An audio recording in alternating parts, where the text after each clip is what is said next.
Nehemiah chapter 4. Nehemiah chapter 4. We're continuing our study through the book of Nehemiah. I would hope you'd take a moment. You'll see our service flags that have been put out and also the display that is in our Family Life Center Welcome Center. It's with our new veterans ministry that's gotten started here. If you are a veteran and would like to be a part of that ministry, you can see Harvey Hart about that. It's an incredible time for veterans to get together, support our veterans. We certainly remember that while we get to enjoy freedom, freedom is not free. And there are those who have paid the ultimate price so that we might have freedom today, and so we're thankful for them. If you have relatives or those friends that have died in service to our country, we thank you sincerely for that sacrifice. Well, when we begin by reading in chapter 4 of the book of Nehemiah, with verse 14, it says, "When I saw their fear, I rose and spoke to the nobles, the officials, and the rest of the people. Do not be afraid of them. Remember the Lord who is great and awesome, and fight for your brothers, your sons, your daughters, your wives, and your houses." Now, I want to begin this sermon by setting this up by sharing this. In history, there have been a lot of critical speeches that have been made. I was a speech major in college and got to do a lot of examination of these, but there are several iconic speeches that have been given that really express an idea of bringing people together, rallying people around a central idea, bringing momentum to a cause, maybe standing up in the face of a difficult situation. And so I just want to express some of these speeches. Some of these speeches begin, I think one of the best ones from the Bible is the book of Joshua. Right at the very end, in the Old Testament, right before he died, he says this. Joshua says, "Now therefore fear the Lord and serve him in sincerity and truth. Put away the gods which your fathers served beyond the river and in Egypt, and serve the Lord. If it is disagreeable in your sight to serve the Lord, choose for yourselves today whom you will serve, whether the gods which your fathers served, which were beyond the river, or the gods of the Amorites in whose land you are living. But as for me and my house, we will serve the Lord."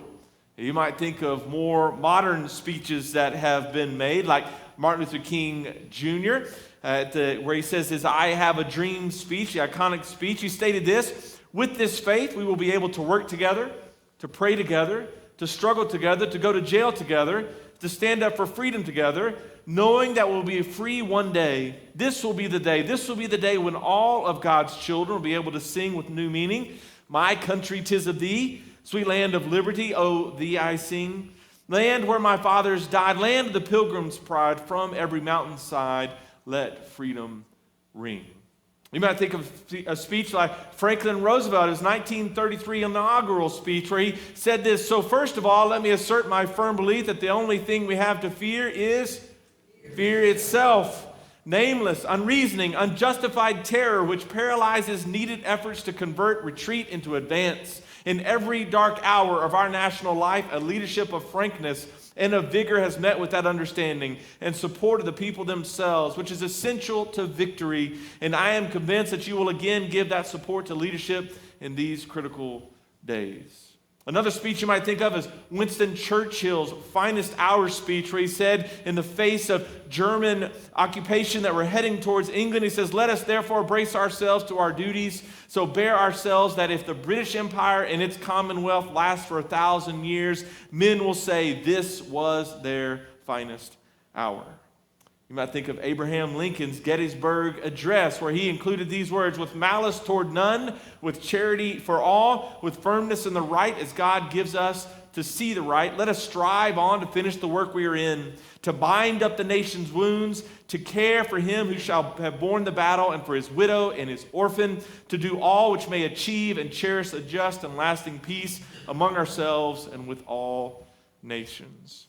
And then one that I absolutely love, Queen Elizabeth I, at her Tilbury speech to troops in England in the face of the Spanish Armada in 1588, she says this: "I know I have the body of a weak, feeble woman, but I have the heart and stomach of a king, and of a king of England too. And think foul scorn that Parma or Spain or any prince of Europe should dare to invade the borders of my realm, to which rather than any dishonor shall grow by me, I myself will take up arms. I myself will be your general judge and rewarder of every one of your virtues in the field. These speeches are meant to rally individuals together. And as Christians, we have the rallying cry that Jesus has given us to go and make disciples, to bring us together to one aim. And Paul said, to live is Christ and to die is gain. So let us rally ourselves to the cause of Christ that he has called us to serve him well, to make disciples of those all around us.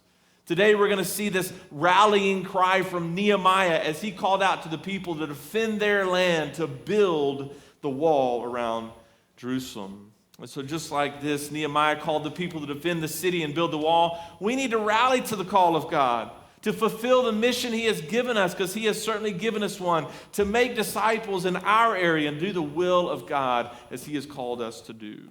So here's the big idea of the day.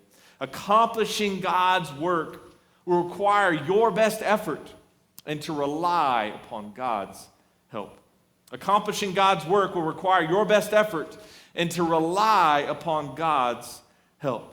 Now you might be asking, Pastor, how do I overcome the feelings of sort of being defeated in our current world where there's so many forces that seem to be pushing against Christianity and I feel inadequate? How do I stand up for the cause of Christ? Or you might be thinking, how do I carry on through challenges and difficulties that I may face? Well, if these are your questions, I got great news for you, because the Bible clearly tells us that God will fight for you and will be with you. So continue to be faithful and work hard. So this morning I'm going to give 4 instructions on what God says in his word about continuing the ongoing task to do the work God has called you to do. Here's point number 1. Do not allow discouragement to stop you from doing God's work. Do not allow discouragement to stop you from doing God's work. I want to begin reading in chapter 4 in verse number 10. It says this: Thus in Judah it was said, the strength of the burden bearers is failing, yet there is much rubbish, and we ourselves are unable to rebuild the wall. Our enemies said, they will not know or see until we come among them, kill them, and put a stop to the work. Verse 12, when the Jews who lived near them came and told us, 10 times they will come up against us from every place where you may turn.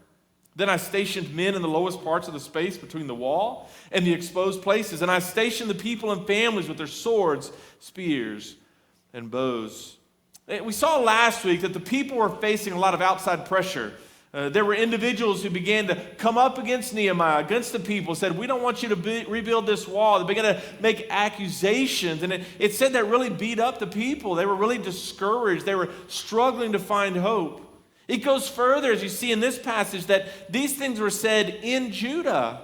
We will never be able to do this. Inside, the internal workings of this group that was trying to rebuild the walls, they were saying to one another, we can't do it. Look what it says there. It says, the burden bearers, the strength of them is failing. There is so much rubbish. We can't rebuild the wall. We can't do it. It's beyond us.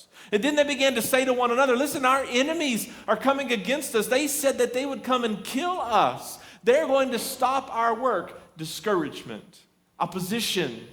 People saying you can't do it, even from inside. Then it goes on to say in verse 12 that the Jews who lived near there were came up and said, I love it, it says 10 times. If you've ever been a leader of anything, you know that people will come and tell you all sorts of things repeatedly, right? Things are bad. You know things are real bad. Things are really, really bad. And they came to Nehemiah 10 times and says, look, they're going to come against us. We might as well quit. We might as well stop. And they couldn't feel a way to continue on. Things were difficult. It was bleak. And this was all internal. This wasn't just coming from the outside. This was internal to this moment. And fear was taking over. Discouragement was rising. The people wanted to quit. The people wanted to stop. They were like, this is too hard. This is too hard. It's too difficult. The opposition has the upper hand. We might as well quit. Now, the church, and maybe you as an individual, may feel some of the same way. Look, The world out there, it's growing stronger. The opposition seems to be focused on Christians. There seems to be so many people saying, you can't do these things. You can't accomplish what it is you want to do in Christ's name. And you might even think internally, inside the church, people begin to look at each other and say, listen, we can't do all these things. We can't make an impact upon our community. Nobody really wants to listen. In many ways, this is how it's mirroring inside the church. We're not just saying our church, but all churches begin to look at each other and go, does the world really want what we have? Or should we just stay within our four walls and stay quiet? The opposition is rising.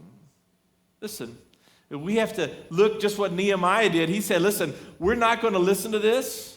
We're going to get back to work. He says, I began to station individuals right around the wall in the exposed places. I stationed the people in families. I mean, everybody, we got to all be on this to take care of the opposition. Listen, there was going to be a lot of opposition, and Nehemiah knew it. It wasn't going to stop. And listen, in our world today, it's not going to stop. The opposition to Christianity, what we have in Christ, is not going to stop. And you're going to continue to have to deal with it and continue to have to deal with that fear that wells up inside of you about sharing his name or making disciples or talking to your neighbor about the Lord. It wells up inside of us, that fear, and the enemy really has an influence to say, listen, they're going to say something bad or they're not going to receive what you say. They're going to be critical. We have to continually say, no, we're going to follow what God says. We're going to seek after him. We may have repercussions. There may be things that happen against us, but we have to be toward what Christ has called us to do, which is to make disciples. So let's see what happens next. Here's point number 2. Know the truth of what vision you are fighting for. Know the truth of what vision you are fighting for. We read this just a moment ago, but I want to read it again.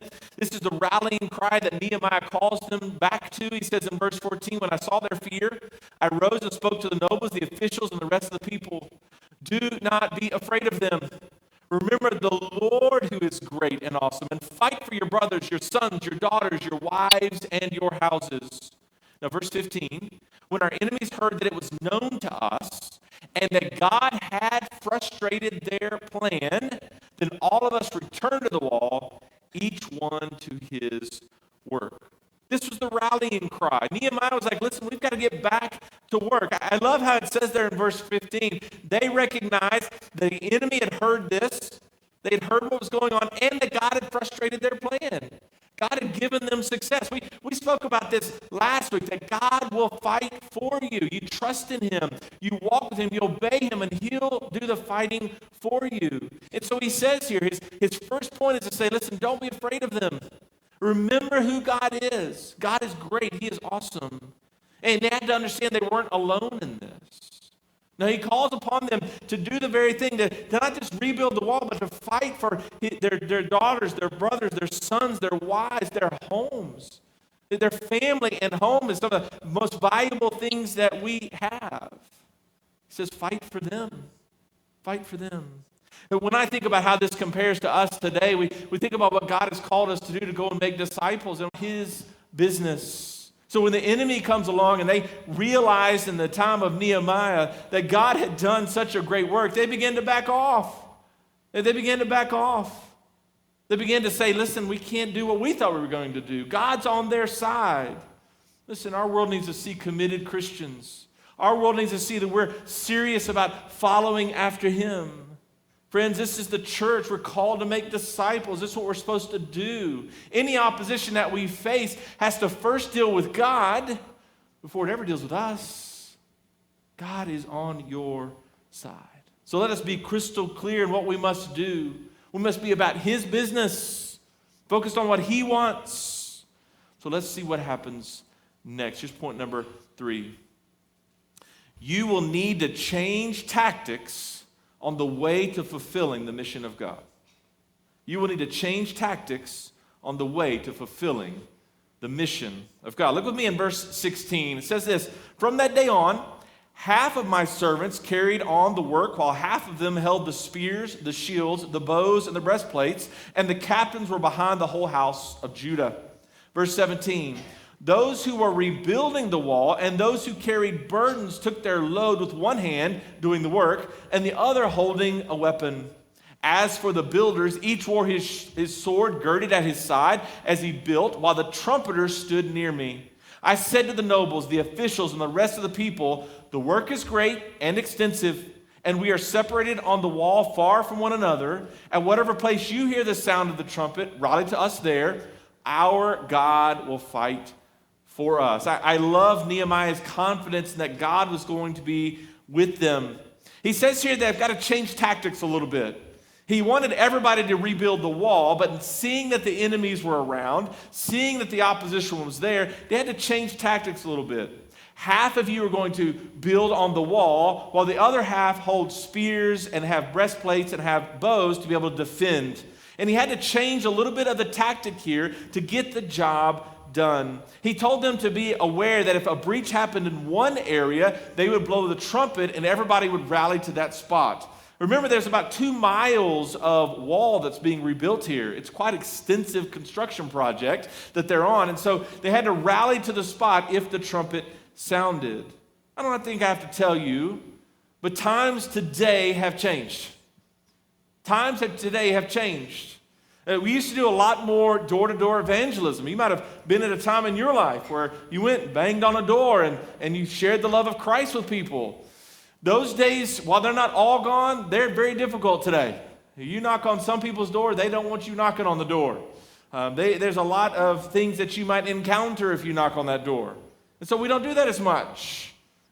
Some of our tactics have to change in this modern age. We used to live in a time where, in general, most people or many people had some of the same moral values, even if they were outside the church. Similar moral values. We don't live in that day anymore. There's a wide range of moral values, and so we're going to have to live in that world today to proclaim Christ and truth. Well, you used to live in a time when most people generally had some knowledge of the Bible. They had been in a vacation Bible school at some time in their life, or maybe they'd been taken to church by a grandparent. And we don't live in that day either.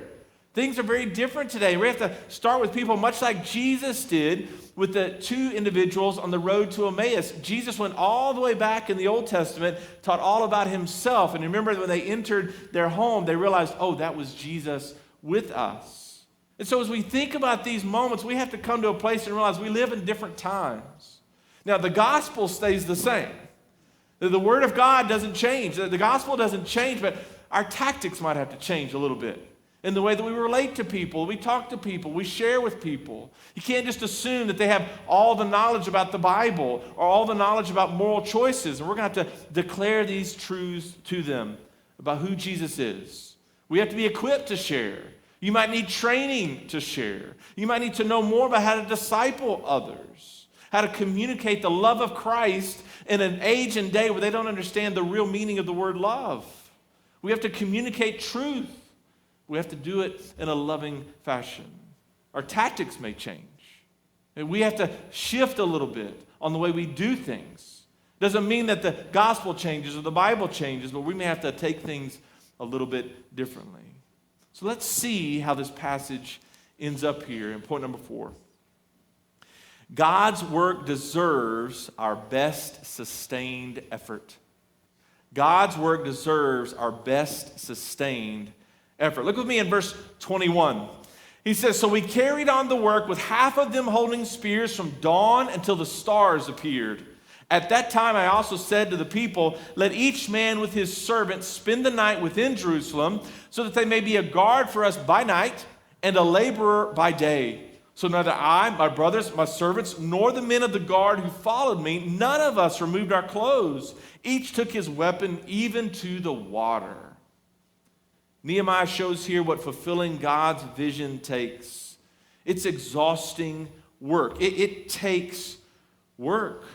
Nehemiah, along with the others, had committed themselves wholeheartedly, fully to this work. Look what it says there in the beginning, that some of them are holding spears from dawn until the stars appeared. That's another way of saying all day and all night. They were at the task.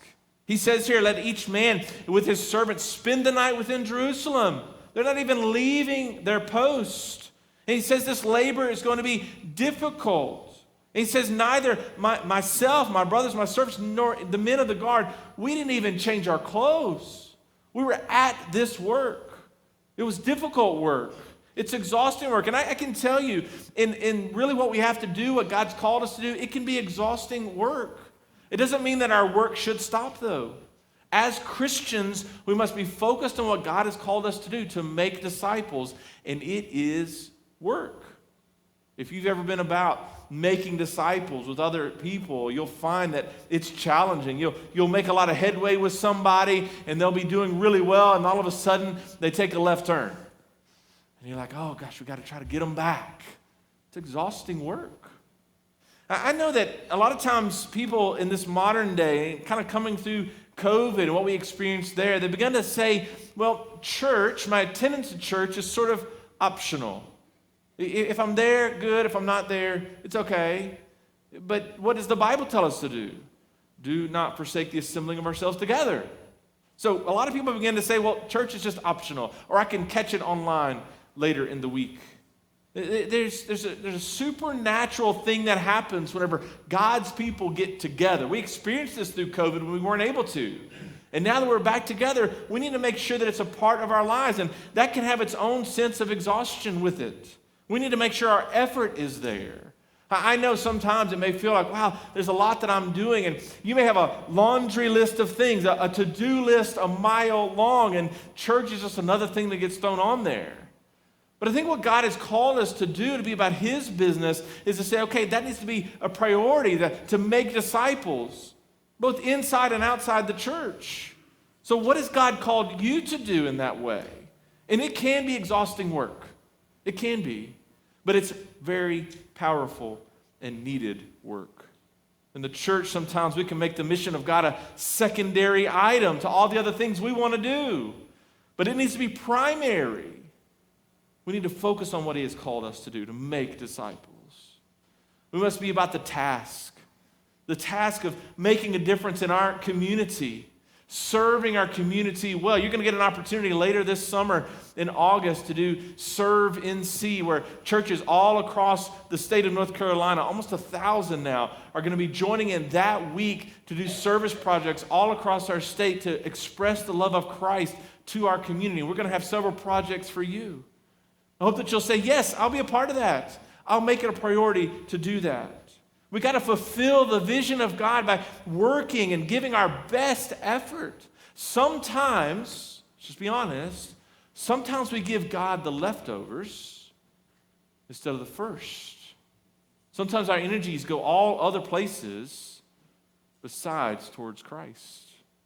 So let us make a determination in and of ourselves, while it's exhausting work, we must do the work that God has called us to do. Nehemiah said, listen, we're all going to be in this together. It's not just one person's work. We don't just say, well, making disciples and sharing Jesus is just for the professional Christians, the pastors and the missionaries. No, it's for all of us, everyone. If everybody had said, Nehemiah, building the wall, that's just for you to do, it would have never gotten done. It's for all of us to participate in. Nehemiah rallied them together to overcome the opposition, to overcome what was happening, the fear that was a part of their life. I don't know what you need today.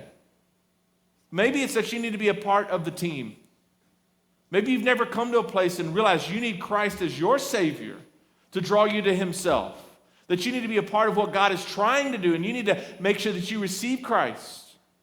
Maybe today you're like, you know what? I have been giving God kind of my second best, kind of just the leftovers of my time. And maybe you need to switch that around. Maybe you need to say, okay, God, how can I give you priority in my life? And maybe you're in a position to say, you know what? I'm kind of tired, and you've kind of withdrawn back from doing things that you may have used to have done in the life of the church or in the life of your community, in the life of sharing Christ with others. And maybe today's the day to go, I've got to step forward into that. Is it tiring? Yes. Is it exhausting? Yes. But it's what we have to do to fulfill the mission God has given us, to make disciples of all nations. So if you're sitting here today and maybe you need to say, God, how can I boldly be about your business, boldly share my faith, boldly make disciples, then today is a great day to say, God, speak to me. Call me to yourself. Let me walk in your ways. Maybe you're fearful of the opposition out there. Maybe you're fearful of people saying something or being contradictory, or maybe you're just fearful they might ask you a tough question. Maybe today you say, God, I'm going to put that fear aside. I'm going to do what Nehemiah said. I'm going to be about your business and do the work that you've called me to do. God's speaking to us today. I pray that you're coming to an understanding of what he's trying to do in your life. I'm going to invite the worship team to come forward as we spend a few minutes in prayer and have a time of invitation.